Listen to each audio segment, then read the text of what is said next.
ಒಂದು ಸಣ್ಣ ಘಟನೆ ಅಂತ ಗೃಹ ಸಚಿವರು ಹೇಳಿದ್ರೆ ಮತ್ತೊಂದು ಕಡೆ ಈಗಾಗಲೇ ಹಿಂದೂಗಳು ಕೂಡ ಗೃಹ ಸಚಿವರು ಬಹಳ ಬೇಜವಾಬ್ದಾರಿದ್ದಾರೆ. ಅವರಿಗೆ ಮುಸ್ಲಿಮರ ಖುಷಿ ಪಡಿಸ್ಲಿಕ್ಕೆ ಇದೊಂದು ಆಕಸ್ಮಿಕ ಘಟನೆ. ಯಾವಾಗಲೂ ಅವ್ರು ಹೇಳೋದು ಸ್ಟೇಟ್ಮೆಂಟೇ ಆಕಸ್ಮಿಕ. ದುರ್ದೈವ ಅಂದ್ರೆ ಅವ್ರು ಆಕಸ್ಮಿಕವಾಗಿ ಗೃಹ ಮಂತ್ರಿ ಆದಂಗೆ ಕಾಣಿಸ್ತದೆ. ಇಂಥ ಆಕಸ್ಮಿಕ ಘಟನೆ ಅಂದವರು ಆಕಸ್ಮಿಕವಾಗಿ ರಾಜೀನಾಮೆ ಕೊಡ್ಲತ್ತ ನಾ ಆಗ್ರಹ ಮಾಡ್ತೀನಿ. ಈ ರೀತಿ ಬೇಜವಾಬ್ದಾರಿ ಹಿಂದೂಗಳದೇನೂ ತಪ್ಪಿಲ್ಲ. ಈ ಹಿಂದೂಗಳನ್ನ ಅರೆಸ್ಟ್ ಮಾಡೋ ಕಾರಣೇನು? ಅರೆ ಮಸೂದಿ ಮುಂದೆ ನಾವು ಮೆರವಣಿಗೆ ಹೋಗಬಾರ್ದತ್ತು ಯಾವ ದೇಶ ಇದೇನು? ಪಾಕಿಸ್ತಾನ ಇದು? ನಮ್ಮ ದೇಶದ ಭಾರತ. ಮಸೂದಿ ಮುಂದೆನೂ ಹೋಗ್ತೀವಿ, ನಾವು ಅಲ್ಲಿ ಕುಣಿತೀವಿ, ನಮ್ಮ ಹಕ್ಕಿದೆ ಈ ದೇಶದಲ್ಲಿ ಹಿಂದೂಗಳಿಗೆ. ಅವರಿಗೆ ಈ ದೇಶದಲ್ಲಿ ಮಸೂದಿ ಮುಂದೆ ಕುಣಿಬಾರ್ದಂದ್ರೆ ಅವ್ರು ಪಾಕಿಸ್ತಾನಕ್ಕೆ ಹೋಗಲಿ.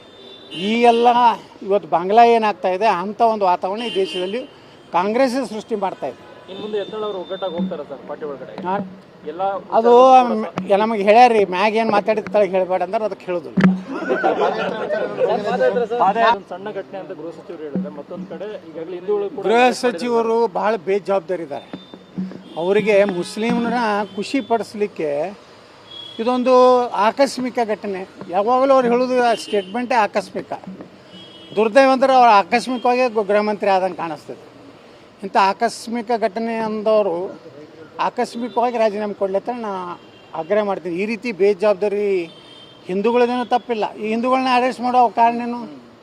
ಅರೆ ಮಸೂದಿ ಮುಂದೆ ನಾವು ಮೆರವಣಿಗೆ ಹೋಗಬಾರ್ದತ್ತು ಯಾವ ದೇಶ ಇದೇನು? ಪಾಕಿಸ್ತಾನ ಇದು? ನಮ್ಮ ದೇಶದ ಭಾರತ.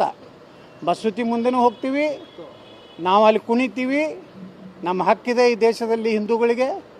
ಅವರಿಗೆ ಈ ದೇಶದಲ್ಲಿ ಮಸೂದಿ ಮುಂದೆ ಕುಣಿಬಾರ್ದಂದ್ರೆ ಅವ್ರು ಪಾಕಿಸ್ತಾನಕ್ಕೆ ಹೋಗಲಿ. ಈ ಎಲ್ಲ ಇವತ್ತು ಬಾಂಗ್ಲಾ ಏನಾಗ್ತಾಯಿದೆ ಅಂಥ ಒಂದು ವಾತಾವರಣ ಈ ದೇಶದಲ್ಲಿ ಕಾಂಗ್ರೆಸ್ ಸೃಷ್ಟಿ ಮಾಡ್ತಾಯಿದೆ. ಇನ್ನು ಮುಂದೆ ಯತ್ನಾಳ್ ಅವರು ಒಗ್ಗಟ್ಟಾಗಿ ಹೋಗ್ತಾರೆ ಸರ್ ಪಾರ್ಟಿ ಒಳಗಡೆ ಎಲ್ಲ ಅದು ನಮಗೆ ಹೇಳ್ಯಾರಿ, ಮ್ಯಾಗ ಏನು ಮಾತಾಡಿದ ಹೇಳಬೇಡ ಅಂದ್ರೆ ಅದಕ್ಕೆ ಹೇಳೋದಿಲ್ಲ.